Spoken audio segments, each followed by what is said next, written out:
Entre 1975 et 1984, au moment où la pensée politique connaît une phase de stagnation, les travaux de Michel Foucault sont venus déblayer les terrains des faux concepts qu'il a encombrés.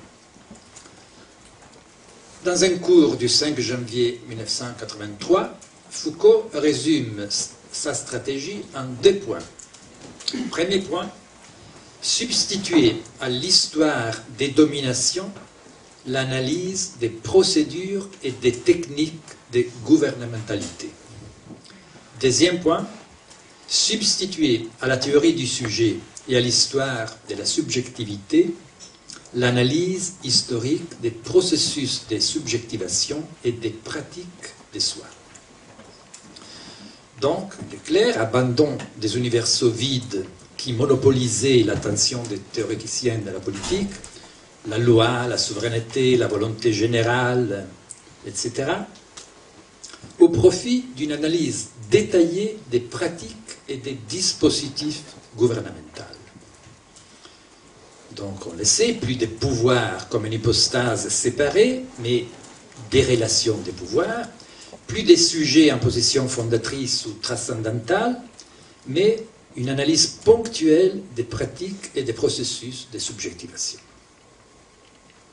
Je crois que si l'on veut saisir ce que a signifié, 15 ans après Foucault, l'apparition des tikkun dans la pensée politique, c'est de ces contextes qu'il faut partir.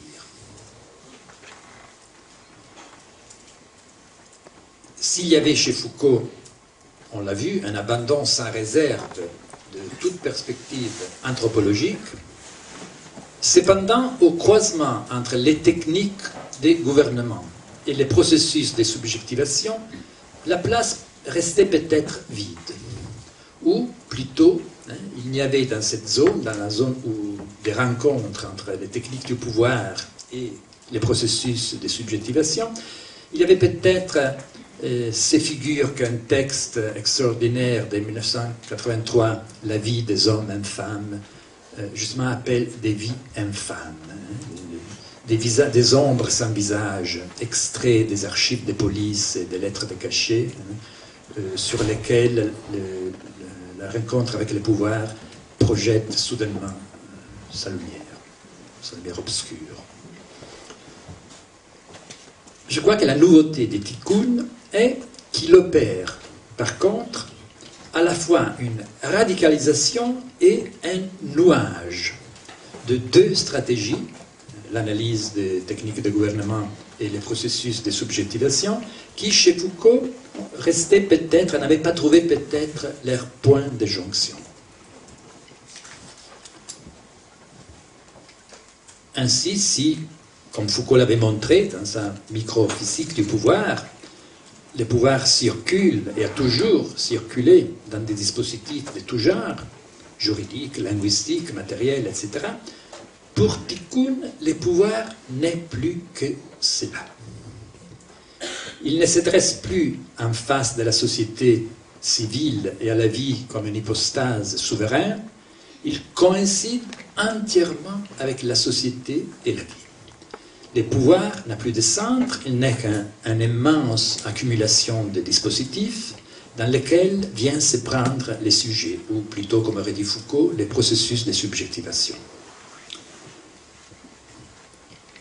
Face à cela, le geste de Tikkun est de nouer, et faire coïncider, même sans réserve, les 2 plans et les 2 analyses qui chez Foucault restaient séparés, technique de gouvernement, dispositif de gouvernement, sujet. Et il y a un texte dans un des essais qui est publié dans le livre, qui s'appelle Métaphysique critique. Un texte le dit très clairement.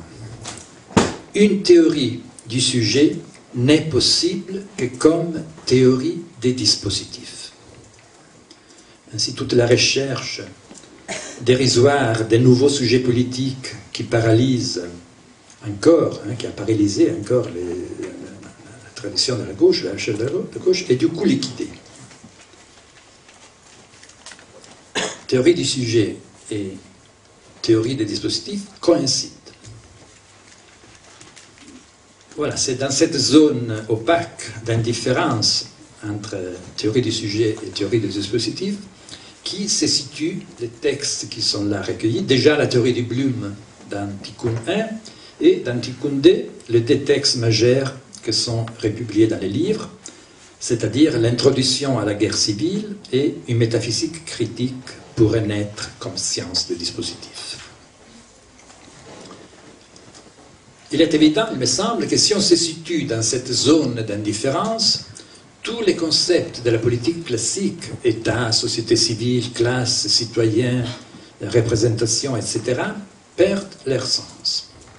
Mais d'autre part, c'est seulement à se placer dans cette perspective, dans cette zone d'indifférence, que les concepts élaborés par Tikkun, les Bloom,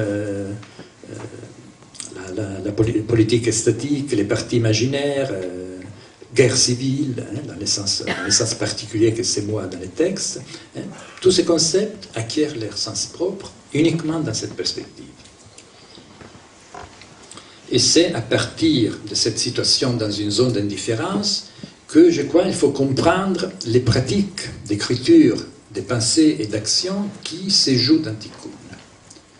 Oui, quant à l'écriture, oui, Eric l'a déjà évoqué, par exemple, il ne s'agit pas simplement d'une écriture anonyme, bien sûr encore moins pseudonyme ou hétéronyme. Là, on voit bien que les efforts de la police pour attribuer à tout prix un texte à un auteur ou un auteur à un texte ne peuvent pas aboutir. Il n'y a pas d'auteur possible pour ce texte, car il se place dans une zone où le concept d'auteur n'a plus de sens. Le concept d'auteur, Foucault l'avait déjà montré, a marché toujours, a fonctionné dans notre culture, toujours d'une façon double. C'est d'une part une figure du sujet, d'autre part c'est un dispositif d'attribution, vous le savez, d'une responsabilité pénale.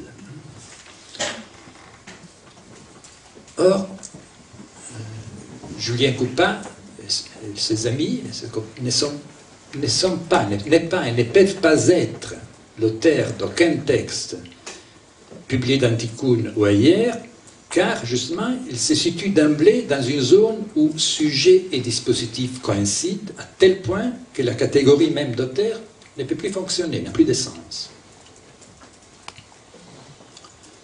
Et de même, je crois que c'est seulement si on se place dans la perspective ouverte par Tikkun, par exemple par les constats des guerres civiles permanentes instaurées par l'État, que certains faits macroscopiques dans les pays dits démocratiques dans lesquels nous vivons acquièrent leur sens autrement inexplicable. Par exemple, un fait, je voudrais rappeler quand même un fait qu'on fait semblant d'ignorer. Il suffit d'aller dans une bibliothèque et faire une petite recherche, c'est des textes tout à fait disponibles. Or, les lois en vigueur en France et dans d'autres pays dits démocratiques en Europe sont 3 ou 4 fois plus répressives que les lois en vigueur en Italie sous le fascisme. Et ça, c'est un fait, on ne peut pas discuter. À tout point de vue, techniquement. Longueur des dates, des détentions, voilà, c'est un fait dont on ne parle pas. Un autre fait, bon, on a toujours reproché aux sociétés, aux États totalitaires, l'institution de tribunaux spéciaux. Or, les tribunaux, les juges qui traitent l'affaire d'arnaque, on n'emploie jamais les mots tribunal spécial, mais c'est un tribunal spécial, c'est-à-dire c'est des juges qui ont été extraits, on ne sait pas comment et par qui, et donc ils constituent un tribunal spécial. Or, vous savez que par définition, un tribunal spécial est destitué de toute légitimité, car un tribunal spécial porte atteinte au principe d'égalité des individus devant la loi et aussi au principe de la défense de soustraire un individu à son juge naturel. Donc vous voyez, au point de vue du droit, des principes des droits de notre société, c'est destitué de toute légitimité, tout simplement. Et ça, on l'a dit assez. On accepte qu'il y ait des tribunaux spéciaux, mais on reproche à l'Italie fasciste, à l'Allemagne nazie, d'avoir institué des tribunaux spéciaux.